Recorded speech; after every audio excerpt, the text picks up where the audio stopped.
बातमी गोव्यातून आहे. गोव्यातील casino, spa, massage parlour, river cruise, water sports सुरू करण्यास राज्य सरकारनं परवानगी दिली आहे. मात्र यासाठी काही नियम घालून देण्यात आले. नव्या एसओपीमुळे गोव्यात पर्यटन आणि संबंधित व्यवसायांना उभारी मिळणार आहे.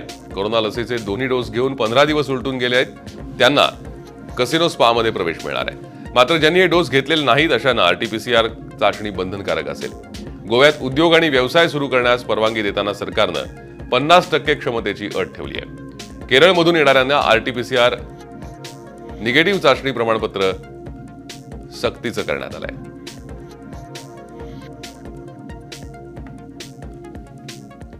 आयपीएलमध्ये चेन्नई सुपर किंग्सनं मुंबई इंडियन्सचा 20 धावांनी पराभव केला. चेन्नईनं पहिल्यांदा फलंदाजी करताना मुंबईसमोर 156 धावांचं आव्हान ठेवलं. या आव्हानाचा पाठलाग करताना मुंबईला 20 षटकात 136 धावाच करता आल्या. या विजयामुळे गुणतालिकेत चेन्नई पुन्हा एकदा अव्वल स्थानी पोहोचलाय.